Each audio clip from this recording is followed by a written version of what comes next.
Ladies and gentlemen, welcome to Woodburn Accountants and Advisors webinar series on what you need to know about accounting and tax in China. Woodburn is proud to be hosting its fourth, I believe, webinar series in 2019 on this very technical subject that is related to China. Have you created a budget for your China investment? Have you calculated your registered capital correctly? Have you been able to open your corporate bank account? Do you know how the banking system works in China? Have you started issuing VAT Fapiao invoices? Have you started negotiating about your taxes with your tax bureau? Do you understand the Chinese GAAP accounting standards? Have you created your profit repatriation strategies? These are just a few short topics that we will be touching on during this week's webinar series, but there are a lot more questions that companies incur when dealing with their accounting, tax, and payroll issues in China. Today, we're going to be looking at the importance of budgeting in China. But before we start, I just want to go through a couple of administration points. As is very typical with webinars, we aim not to have any technical issues, but as you can imagine, with Wi-Fi connections and just general firewalls that exist wherever you might be located in, we could have some instances of instability. Please don't exit the webinar. Usually it does take about 30 seconds, if even, to rejoin and get connected once again. So I will be coming back and continuing with the presentation and the webinar. When you launched into the GoToWebinar control panel, you have two options available to you for the sound system. One is your computer or tablet audio, the other is a landline. If the computer audio is not functioning for you, then you may wish to switch to a landline and get connected via the landline. What appears is a control panel like this, which has a dial-in number, an access code, and an audio pin. We are aiming for a Q&A at the end of today's session, so please do put any comments or questions into the questions section of the control panel. And hopefully we'll have a 10 to 15 minute Q&A at the end of today's presentation. Don't be shy. Please use this opportunity to ask what you would like. The presentation for today is being recorded. It is going to be uploaded onto Woodburn's YouTube channel, and I will be emailing all registrants and attendees with a copy of the presentation as well as the link to the recording. So let's go ahead and test the system. For those of you that are listening in and are online, could you be so kind as clicking on the hand button in your control panel? That will allow me to know that you can hear me. Thank you very much. If you could re-click that button, then the hand will disappear. So let's begin today's session. So the topic for today is how to create your China budget and decide on the right registered capital for your China investment. And if you're not aware of what registered capital means, I'll be going through a definition of that as well. What is always nice in these webinar series, particularly when I'm promoting them through the various associations and chambers, is that I always see newcomers. So please do let me just briefly introduce who we are. Woodburn Accountants and Advisors is specialized in inbound investment into China and Hong Kong. Our clients are all foreign entities or individuals that are located outside of China and Hong Kong. What we do is we basically establish, manage, and administer the companies that our clients incorporate in both China and in Hong Kong. The types of services that we offer are everything from pre-investment advisory, market entry, cross-border investment, tax optimization, corporate restructuring, and obviously the general administration services such as accounting, tax, and payroll functions. Our clients vary. They come from all types of different jurisdictions around the world, and they're all in different sectors and in industries. They all have different goals and ambitions for the Chinese market, whether it is producing in China, exporting and selling into China, just generally doing domestic sales in China, or also offering a variety of different services, whether it's in the form of healthcare, urban planning, architecture, whatever it may be. And our clients' sizes all vary from very small startups to small, medium-sized companies, and we do work with a couple of multinationals as well. Today's presentation is a general overview on what you need to think about when budgeting for your future China entity, or even your existing entity that you have in China. Budgeting is very specific to the industry and sector that you're in. So I've tried to create a presentation today that's very much generalized, and there will be certain points that are not applicable to you and others that will be very much applicable to you. If you do have specific questions related to your company, please don't hesitate to reach out and ask me. And if it is very specific, you can also add it in the questions section of the control panel, and I'll come back to you privately after today's session. Just so you know who's talking to you, my name is Christina Kohler-Coluccia. I'm the head of business advisory at Woodburn Accountants and Advisors.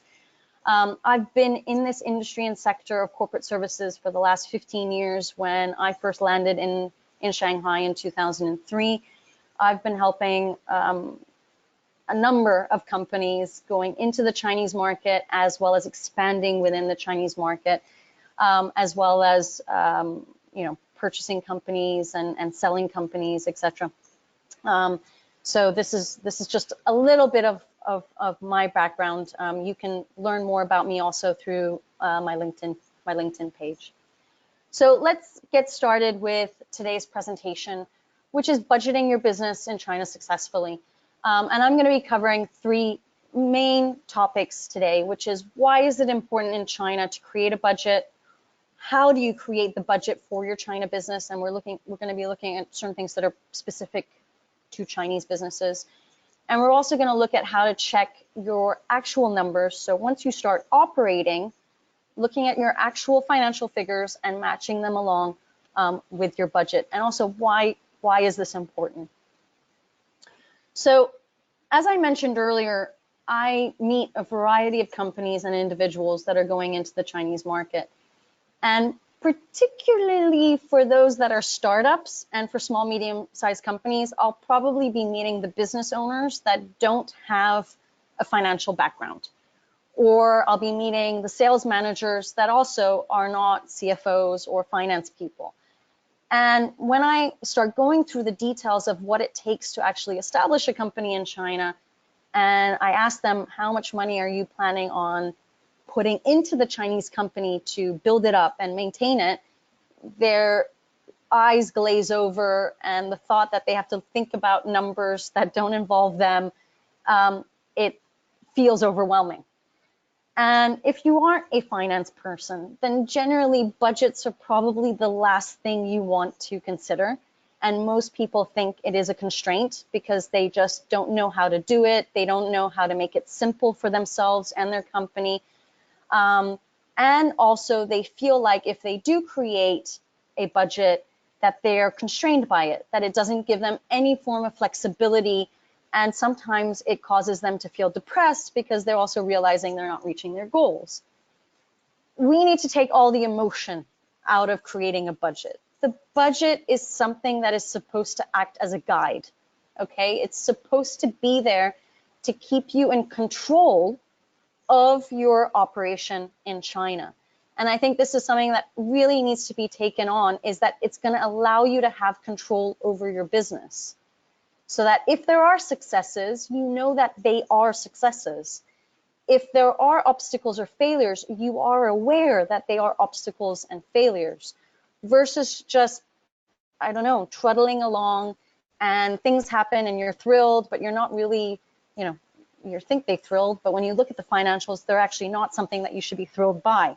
So having something on paper allows you to control your business, and understand where you're doing things right and where you're doing things wrong. So budgets, if you don't create one, they can give you the inability to plan. And instead of me reading through all of these points, I just want to highlight one case study here. So I had in the past a reputable firm global firm coming into China. We were helping them establish their business. They had created a budget, but they were so eager to go that they shipped product before even letting us know that they had shipped products. And we then didn't have the ability, I mean, what happened was we had to inform them that they were still not yet fully established from a tax perspective, which meant that when the container arrived, they weren't able to deduct the VAT that they had to pay up front, which cost them about 500,000 renminbi, and that truly impacted and affected their budget. So even though you're creating a budget, it still has to correlate and be coordinated together with your business activities so that you don't lose out on any of the finances.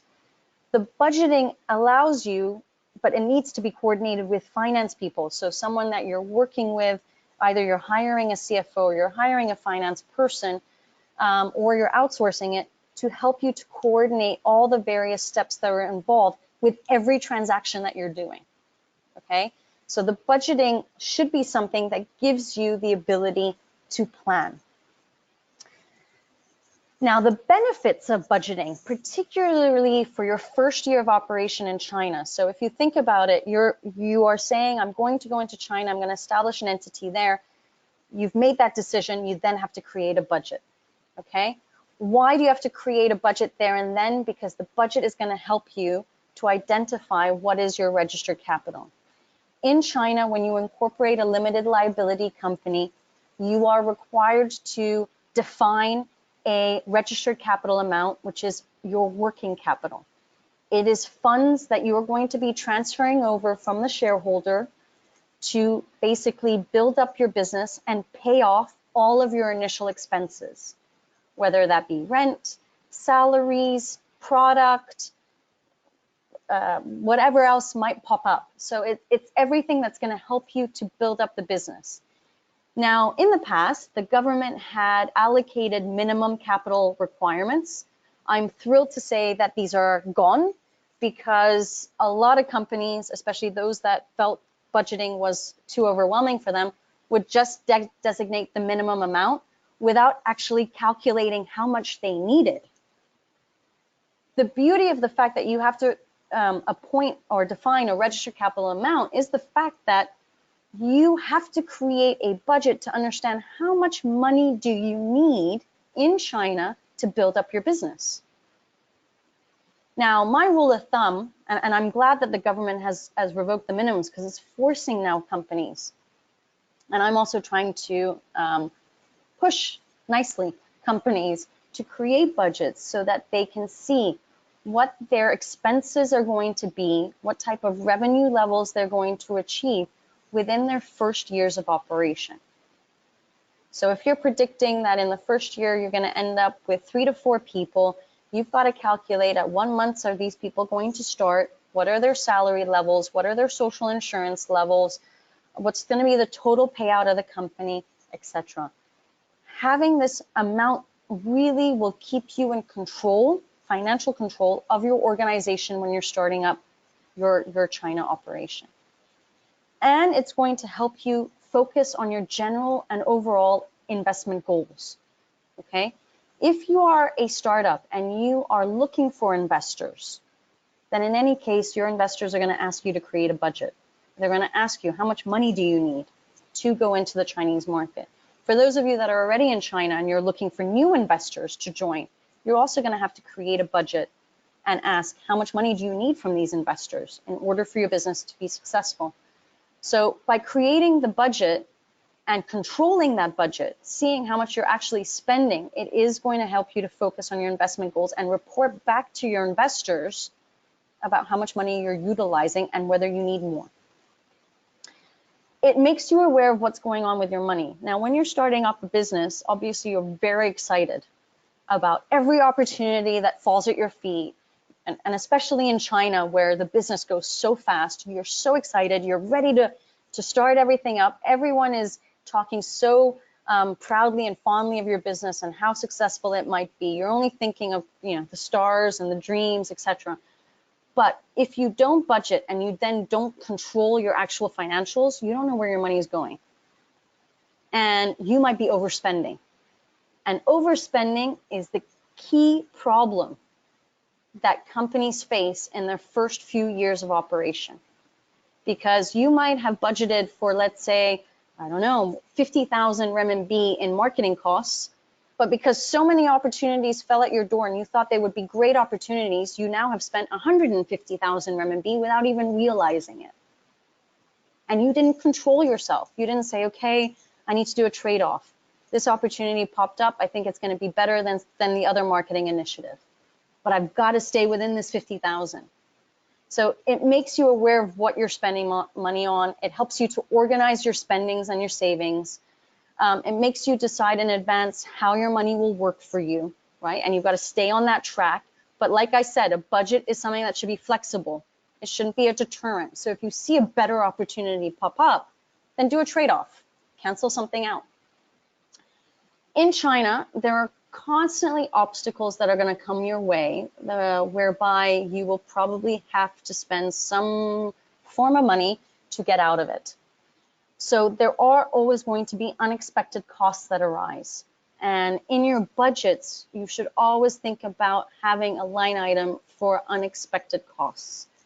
It's hard to define those because for every single company, something can come up. But it would be good, like, well, I'll give you one example. You need to terminate someone sooner, they arrived, they've just passed their probation, but you realize a month later that they aren't useful to you, you want to terminate them, and now you have to pay a termination compensation. But you weren't expecting that in your first year of operation, and you haven't calculated for that termination cost. So just putting in some unexpected costs within your budget will help you to stay on track as well. Communication is a key aspect. I'm the first to admit it. Finance people are usually the worst communicators because they're numbers people. It's important that you as a business owner or you as a CEO or general manager or even sales manager communicate with the finance team proactively to be able to understand your money issues. Where are you? What are your actuals looking at against your budgets? Keeping a budget and then keeping the actuals flowing nicely also gives you early warning signs in case anything pops up. Like, for example, within the first quarter, you've spent the 50,000 RMB in your marketing budget, and it's done. You can't do any other marketing initiatives. You're blocked. So this is an early warning sign saying, what do we do now for the next 3 quarters? It helps you to determine your debt if you are in debt. And obviously, in your first year, you probably will be in debt.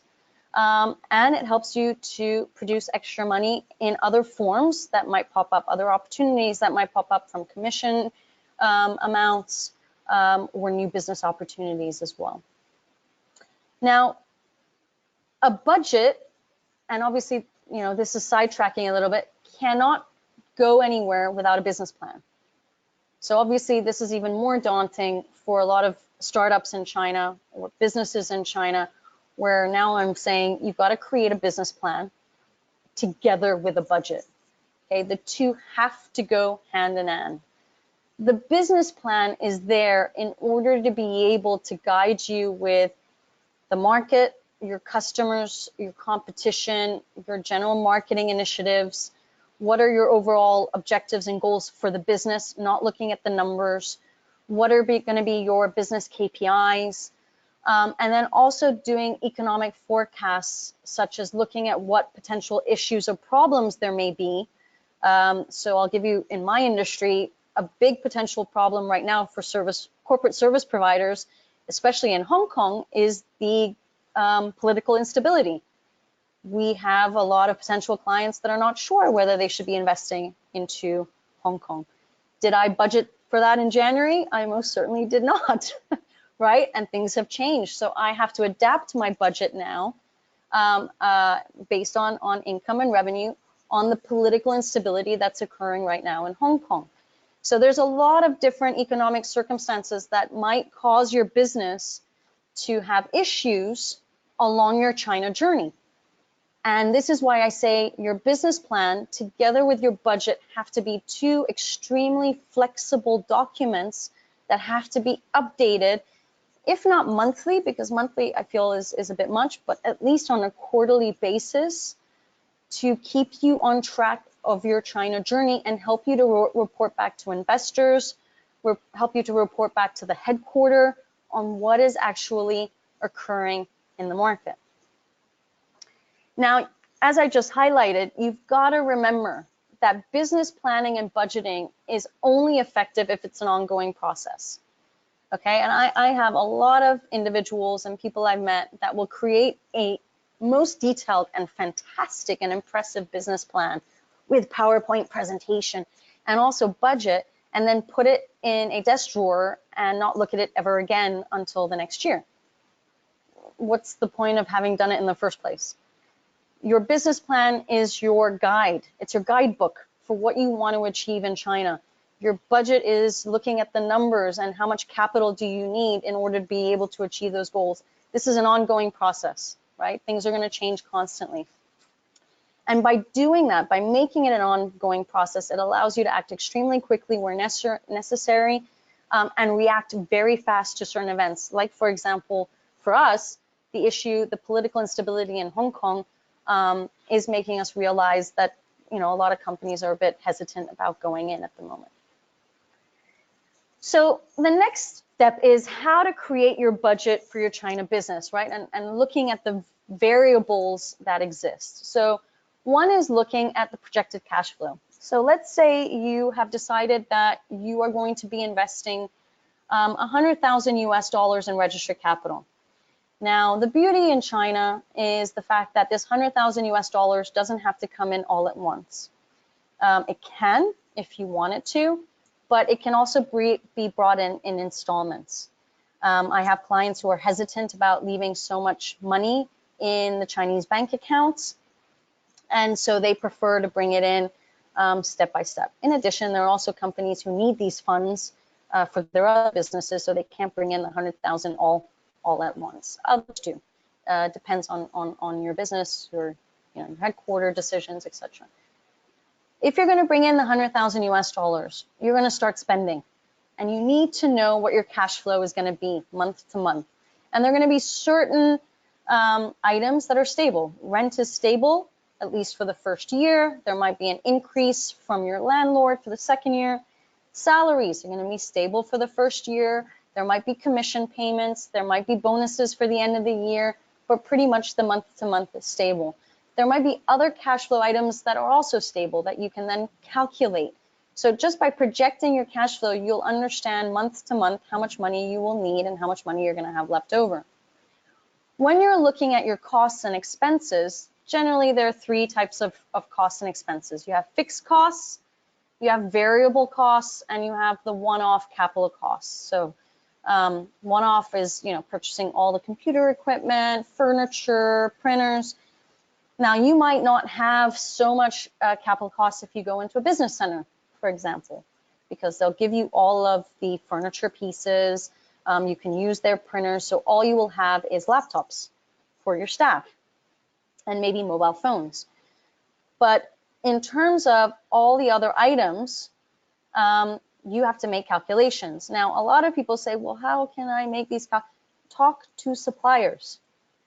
When you have made the decision to go into China and you now are starting to look for an office, you are going to look at a variety of different offices to see what the rental prices are. Are you going to be able to negotiate fixed term contracts so that also the rents stay fixed term for a certain period of time? Are you going to go in a business center? Maybe you want to compare business centers to see if you can get better rates. Compare and talk to suppliers. By talking to the suppliers, you will be able to plug in the figures. Okay, maybe you want to add in a little bit more just to be on the safe side, because again, you never know what happens once you actually physically start your operations. But talk to suppliers to understand what are going to be your costs and expenses, and that's how you budget. Every year, talk to your suppliers, look at your contracts, make sure you have contracts to then be able to negotiate. Maybe you'll be able to get reduced prices because you're becoming a long-term client. Maybe you're going to have, due to inflation, an increase in costs. But without talking and having communication points with your suppliers, you won't know and you won't be able to budget properly. All right. I got a huge shock. I remember in 2004, I was in a business center and literally overnight, they increased my rent by 50%. And it wasn't the fault of the business center. The owner of the floor had increased their rent and they had then put it down on all the tenants within the business center. And I had no choice but to move out. I had to make a quick and dirty decision. I immediately the next day went to start looking at offices, and within 3 weeks I had moved out because I couldn't afford that increase, and I had to react so quickly. And if I hadn't had the budget to understand that I had to react that quickly, I wouldn't have known to go out the next day to look for new office space. So like I said, obstacles can occur literally overnight in China. I had a 50% increase in rent, totally unexpected, and I had to react quickly on it. For me, revenue, particularly as a startup in the China market, is difficult to estimate. And the only advice that I can give you on this is do a market research study, do a focus group, especially if you're selling products, to know how popular your brand would be in China, and then with the right marketing conditions, marketing expenditure, whether you would be able to garner sales or revenues. If you're in the service sector, most clients that are in the service sector usually go into China already having potential clients on hand. I have other clients also that are probably doing business through distributors or agents, and so they have an idea of what their sales figures would look like already. If you have sales history, fantastic. That obviously makes your life much, much easier. If you don't have any sales history, I mean, then forecasting revenue is really difficult.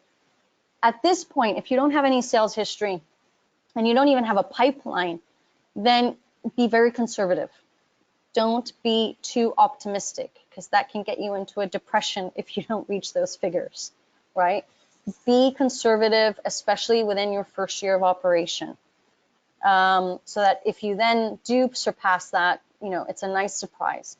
Once you have gone through your first year of operation and you can see that you have a pipeline, you can see where negotiations are going with potential clients and customers, then you can predict for the second year much, much better. But it is that first year where people do truly get stuck, and where disappointment does arise. And it's also where I see a lot of clients decide after that first year, it's a big decision whether they stay in the market or whether they exit. So my only suggestion to you, if China is your long-term goal and you want to be committed to the market, be very conservative for your first year of operations. Some questions to ask yourself, and again, every industry and sector is different in terms of what questions to ask yourself. So I've tried to be as generalistic as I possibly can. What are the projected sales for the budgeted period? Like I said, be careful if you overestimate. It will cause you problems in the future, particularly if you also have investors, right? How are you going to convince them that you should stay for the second year if you haven't reached anything in the first year? What are the direct costs of sales? Cost of materials, cost of third-party providers, subcontractors, etc. What are your fixed costs or overheads? Begin asking yourselves these questions and please continue to ask yourselves these questions over the year, right? Actually, every quarter period, in order to be able to then update your budget, because again, to reemphasize, it's a flexible piece of document, and then continue asking yourself. Now, I have listed here to aid a lot of people in terms of creating their fixed costs and overheads, because before you're entering the Chinese market, this is usually the easier part to accomplish, because you can just reach out to all of your suppliers. Now, one key tip here that I want to make, because again, people don't think about this in the long term. You want to be able to compare year on year. You want to be able, in 5 years' time, compare what happened in year one. You want to be able to compare what happened in year 2. You want to be able to compare what happened in year 3, etc. If you use these very vague and overall headings, it will make your life very difficult to compare. You want to try to be as detailed as possible when creating your budget. So, for example, the first item, looking at the cost of premises, you've got rent, there is tax, you might have management fees and service charges. You maybe in your budget want to divide that into 3 line items, okay? Because you want to see over time, has rent increased? Maybe not, because in your contract you fixed the rent for a period of 5 years. But what might increase is tax, if they've increased the tax rates, or they might have increased the management fees. But if you lump sum everything into just rent, for you, you're going to see it increase, increase, increase, increase, but not understand actually why, because you haven't broken it down. The same with staff costs. You might want to break it down into salary, social insurance, allowances, bonuses, and commissions to see over time what has been increasing. Now, obviously, salaries might increase according to inflation year on year. If social insurance regulations change, then these items will also increase, but it gives you an understanding as to why things are changing over periods of time. Utilities, again, break it down. You might want to have electricity, telephone, you might want to separate that into domestic and overseas, and then you have broadband.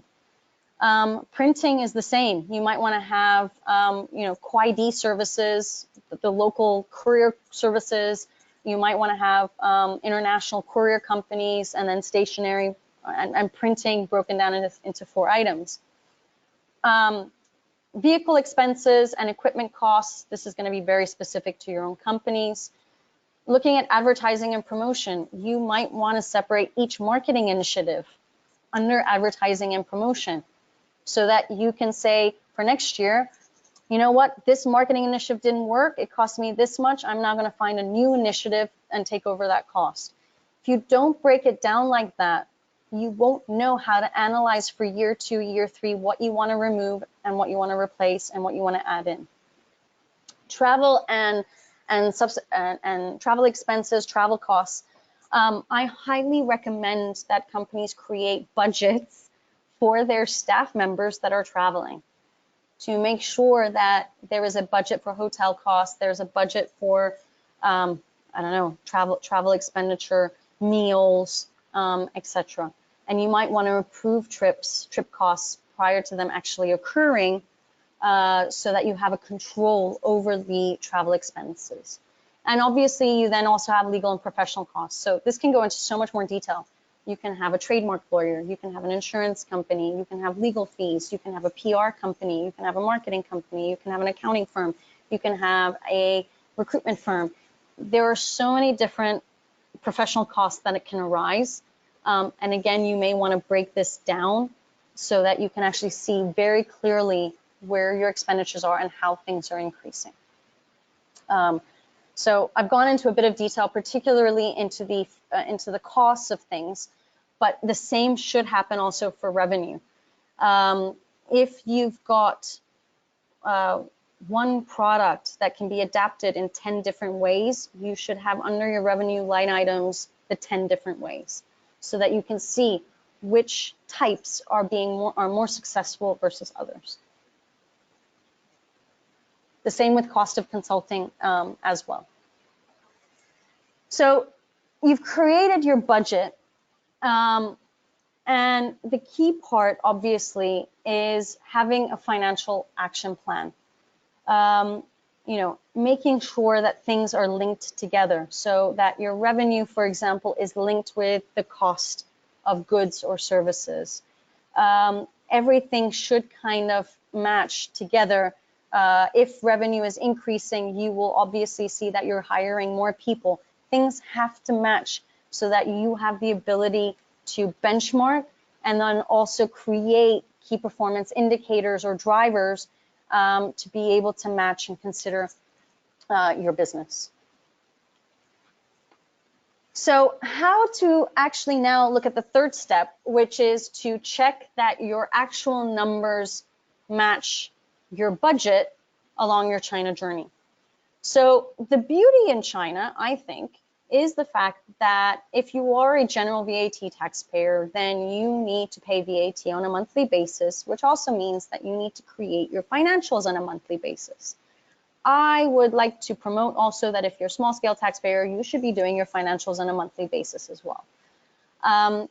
Doing your financials on a monthly basis forces you to actually look at them. Now, the biggest mistake, I see so many mistakes, I can't say this is the biggest mistake, but it is really one of the mistakes that I see, is a lot of people sitting in the headquarters, particularly the CFOs or the business owners, they don't look at the financials until the year end. And this is when, for example, for us, where then suddenly we get asked to adjust so many things, to then also create more line items. And ultimately what it means is redoing the entire year-end financials. Now there's a big problem here, because in China, your profits tax is declared on a quarterly basis, which means that your financials, your quarterly financials are critical, are absolutely critical in terms of paying your profits tax. Tax bureaus hate to see so many adjustments. They always are asking, why wasn't this done then? Why wasn't, and there's so many explanations that have to occur. Then the auditors will come and they will also then ask a lot of questions. I would like to promote or emphasize to you all, as your financials need to be produced on a monthly basis, please read them and make adjustments there and then. The most important point there is that it's going to help you with your cash flow. Imagine you didn't make adjustments, you paid so much on profits tax, and you've got no cash left to pay for salaries, to pay for anything, right? So do look at your financials, look at the P&L, look at your balance sheet, look at your cash flow statement, and understand where you are standing at the end of each month and over the period, so that you can then really make decisions right there and then on how to proceed, okay? It's really important to do that. And what you need to do is obviously look at your actuals, look at the budget you've then created, and see where you're standing in terms of the budget as well, and whether adjustments have to be made to the budget. Like I said, the budget is something that is flexible, right? Something you can adapt. So do that right there and then. There are economic circumstances and obstacles that always arise that can affect your P&L, can affect your balance sheet, can affect your cash flow statement. As such, it will then affect your budget, which you have to amend. So you need to be able to do that right there and then. As I said, especially in the first year, overspending is probably, 90 to 95% of all companies do it. And primarily because they don't look at their month-to-month financials and they don't realize that they're overspending. They have vague numbers in their heads, but they're not looking at the exact figures, and as a consequence, they have no cash left. Now, I've emphasized this over the last 2 slides where I've said companies have no cash left. This literally happens. We have clients that have calculated their registered capital amount based on their budget. They've overspent, which means they have no cash left. They've run out of registered capital, or they have to at least wait 2 months for the registered capital to be remitted and go through an application procedure to register it. And as a consequence, they can't use it, and hence no rent can be paid and no salaries can be paid. I've seen this happen so many times, and it's where then a lot of people lose staff because they resign, because they're not getting paid, because there's no money to get paid. So please make sure you look at your month-to-month financials and know where you stand, and look at your expenditure.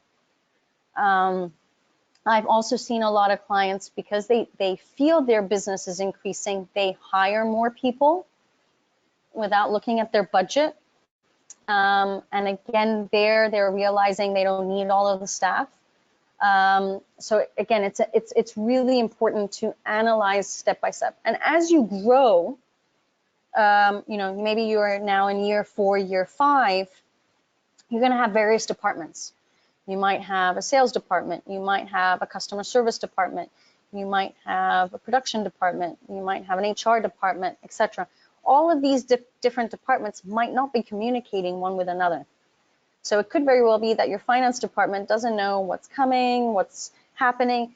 The communication aspect between all the departments is also really important. And everyone should be brought in together as a team to create the budget and amend the budgets and have monthly discussions on, what sales do you have up and coming? Do we need to adjust the budget based on revenue? These discussions have to happen with everyone in order for everyone to be aligned. And the beauty of these discussions is it really does make all the departments feel included within the growth of the company. Now, I wanted to add this slide in because obviously I've been focusing on creating the budget from the get-go of establishing your company, but now you've surpassed year one. And the results could be good, the results could be bad, but now what do you do for year two? And for those of you that have been in China longer, the question is, what do you do now for year 3, year 4, year 5? So you've got to look at your year one financials and see where you've ended up and where do you now want to end up the next year. And the beauty about year 2 is the fact that you don't have to do this alone anymore because you probably have built up a team. And like I said, involve your team. Let them feel like they're included. Don't do all this work by yourself. Now, I know in my case, I've got a couple of people that are out there doing BD. I've got a couple of people that are managing existing clients. And in both scenarios, there might be potential for increased revenue. And if I don't talk to my team, I don't know that, right? Because they are the ones that are physically talking to the clients. They are the customer service people or the client representatives. They know what's going on. So you've got to involve your team in terms of what's happening. Make them feel included. Make them create a portion of the budget to help you to create the general overview. Be a scenario planner. Try to predict and forecast economic situations. Very difficult to do, I know. But obviously, if you're following the news and whatnot, trade wars, political instability in Hong Kong, you can create certain scenarios in terms of where you might see difficulty in year 2. Account for everything. And this is where I said, and I want to reemphasize it here again, is the more detailed your budget is in terms of breakdowns and line items, the more you are able to account for everything. Especially as a startup and a business owner, you might be spending everything out of your own pocket because you are the one that is physically injecting the capital. If you took a taxi ride that was 10 renminbi to a client and you're like, well, anyway, it's my own company, I'm not going to include this in the expenses, include it. Include that 10 renminbi. Include all of these small little items. If you're taking a client out for dinner, you're saying, well, it's my own company anyway. I mean, I'm paying for it and I don't need to get reimbursed. Just do it. Account for everything. Account for every line item. Because again, you want to be able to compare over the years. You want to now be able to compare year 2 with year 1 and see if you are doing better. But if you don't include all these little costs or little line items, you won't be able to compare properly. Make trade-offs where appropriate. So I have this right now in my head for marketing initiatives. If you've allocated, like I said, 100,000 renminbi now for marketing, you see a new opportunity pop up on your doorstep that you think will be fantastic for your business, but you haven't budgeted for it, you have to think about maybe trading off or going to the investor and saying, I can't trade off anything, but now I have to add something. I need more money. Okay, so you've got to understand, where you're also increasing your budget on which line items and whether it makes sense to do that or whether you have to trade off. Keep profit flow and cash flow targets, forecast, reforecast, month-to-month, quarterly basis. Use competitive bids, right? I mean, when you're talking to your suppliers, see if you can get discounts, etc.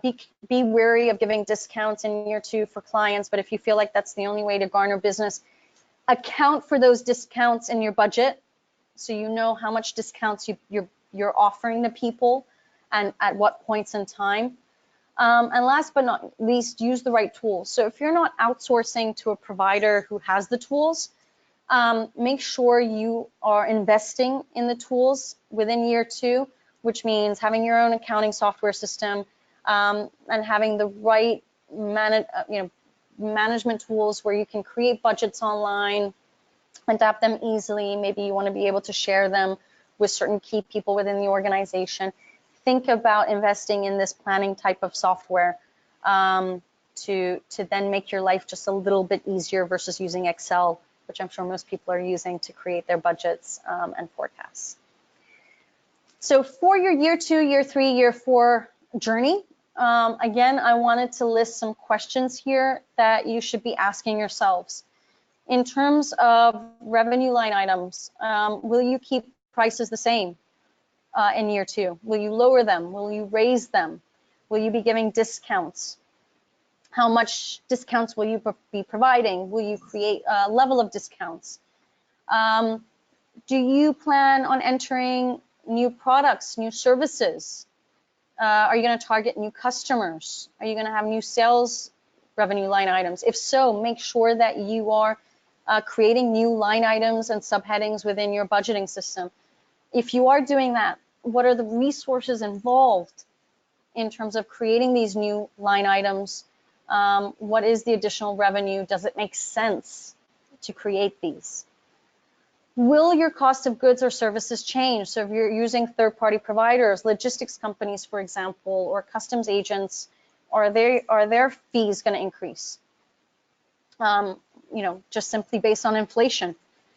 Are your suppliers likely to raise or lower prices, right? So just simply rent. If you haven't fixed on a fixed term rent for a place, are they going to increase next year? Can happen. So you have to account for that. Are you going to switch suppliers? So rental wise, because they're increasing it so much, do you need to move out and find a new place, etc.?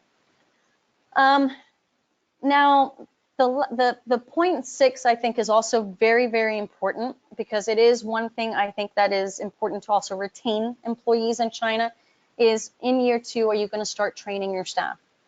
So in year 1, you would have started hiring people, you would have seen what they're capable of doing, what are their skill sets, and where potentially improvement needs to be made. Are you going to start offering training opportunities for them in order to be able to retain them?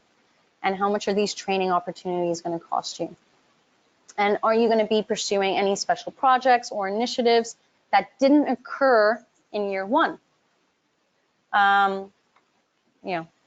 You've got to think about all these points. Again, there are so many more questions to ask yourself. And as you create your budget, these questions will certainly arise when you're looking at them. Now, a couple of tips about creating your budget. First of all, you cannot throw numbers together haphazardly in a couple of hours. No way will they be accurate. So take your time, right? Don't rush yourself in terms of creating your budget. Have people help you to create your budget so that you have a bit of guidance. Don't pretend that you know everything. If you do start hiring people, use those people and their experiences within your organization to help to create the budget. Be conservative. As I said, enthusiasm is great, but if the results don't match, it's very depressing and disappointing. So I always say be conservative, have a bit of slack, wiggle room, a line item for unexpected occurrences to appear within your budget in order to make sure that you're covering everything. Start early. So the fiscal year in China is the calendar year, which is January to December.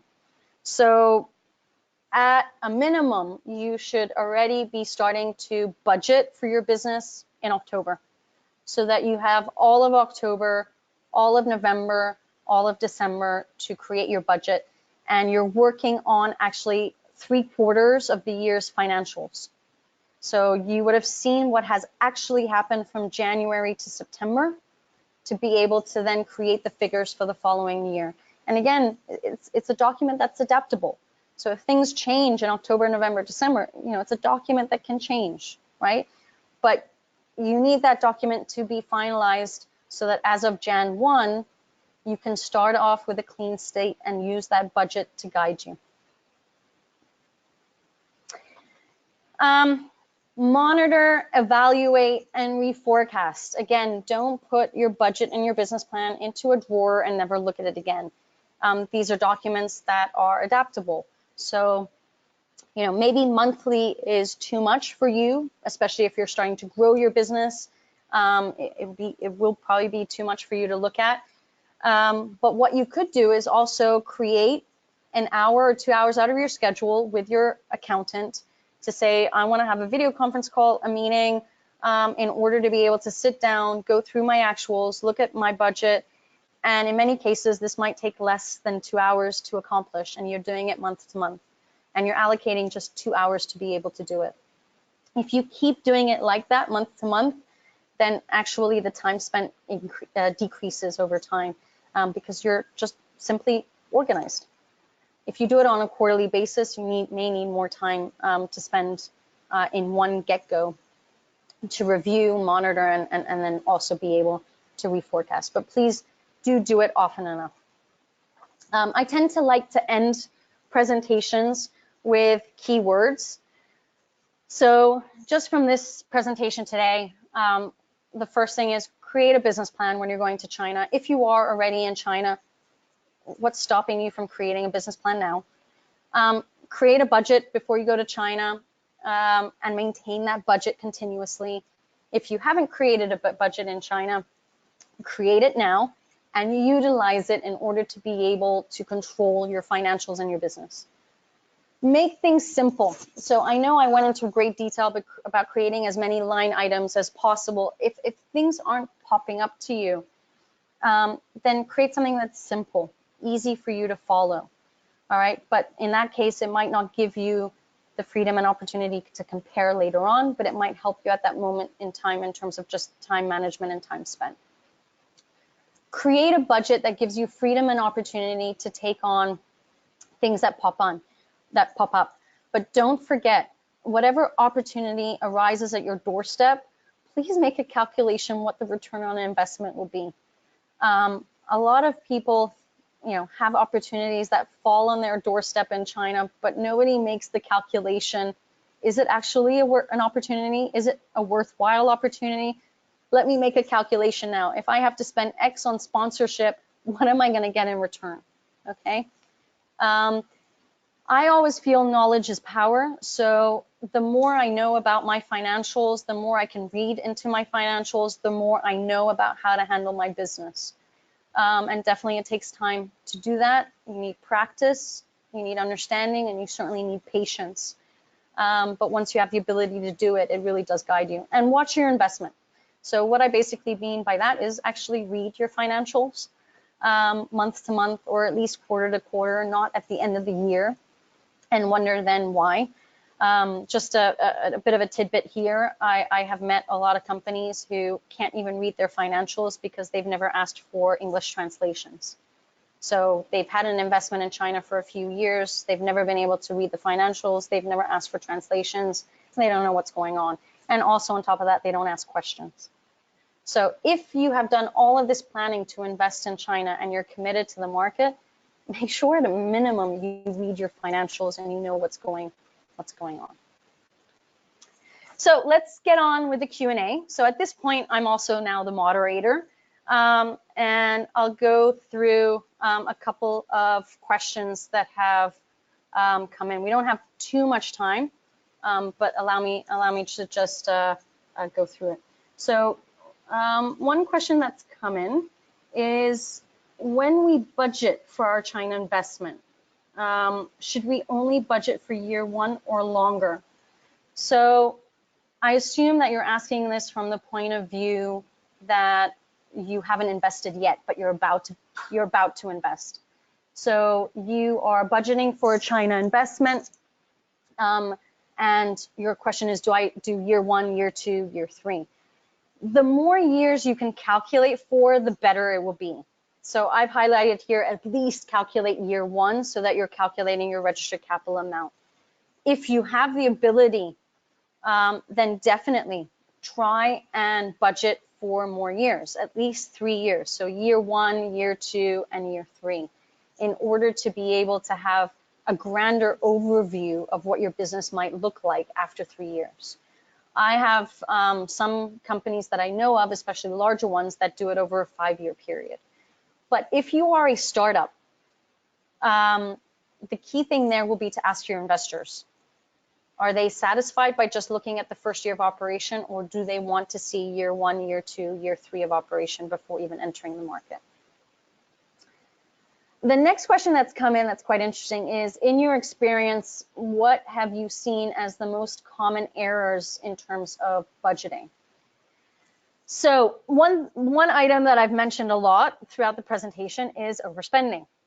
By not budgeting, I've seen a lot of companies overspend. And by overspending, it means they run out of registered capital, they have no money to pay off salaries, rent, and as a consequence, employees start losing faith and trust in the company and then resign. So that is definitely one thing that I've seen be a big problem. The other is probably also not something I should relate, because my business is all about outsourcing, but I have seen companies outsource too long, whereby the costs of the outsourced company are higher than if they would hire someone in-house to do it. And again, that's just because they get into a very comfortable situation of outsourcing, and sometimes they kind of don't want to let go of mommy and do it by themselves and go off into the world by themselves, which is understandable. Hopefully you're using, and hopefully you are or you will be using, an outsourced provider that will be ethical with you and tell you at what point you should start doing things in-house and guide you with that process of developing an in-house team. And then, before letting go of the hand, acting as a type of CFO to supervise until the in-house team is ready to take care of everything by themselves. But whatever outsourced provider it might be, whether it's an accounting firm, whether it might be a payroll firm, a PR firm, marketing firm, definitely always, they are a supplier. So definitely question them about their own fees and their own pricings as well. Another aspect probably is, in terms of revenue, is undercharging. So having not done a proper market research study, and then not pricing well enough in the market, and not then hence earning enough in the market, but keeping all the same expenditure as probably competitors are doing. This is another thing. When you're looking at pricing, whether you are a service company or whether you are selling product, make sure you do your pricing benchmarks on an annual basis, so you know what your competitors are doing and you know how you should be pricing yourself in the market. And last but not least, it was the last point that I highlighted earlier, probably not keeping control of your company, not asking questions, not asking for translations. These are things that really should be happening often enough, whether it's on a monthly basis or a quarterly basis. If you are outsourcing, don't expect your outsourced provider to be proactive with you. It rarely happens because they have so many clients on their client list. It's very hard to be proactive. You should be proactive with your suppliers in order to get communication on what's the status of the various things, whether it's marketing, PR, accounting, legal, tax, whatever it might be. Be proactive with them as well. So we've just hit the 30 mark. So I have seen a lot of questions come in as we were doing the Q&A. So I will be getting back to everybody individually per email in terms of those questions. So if you do have any other questions besides those that have put them into the question section, then don't hesitate to reach out. My email is christina@woodburnglobal.com, or you can contact me by info@woodburnglobal.com as well. We have a bunch of free resources, whether it's our e-newsletter or through social media. And like I said, all the webinar recordings are on YouTube. Please subscribe, the more the merrier. And last but not least, we have 3 more webinars in this webinar series. So we have tomorrow, which is on banking. We have Wednesday on invoicing and tax, and Thursday, which is all about outbound payments and repatriation. So if you haven't registered for those, please do. I hope everyone enjoyed today's session. Thank you all for joining me. And I look forward to seeing you all again very soon. Thank you and goodbye.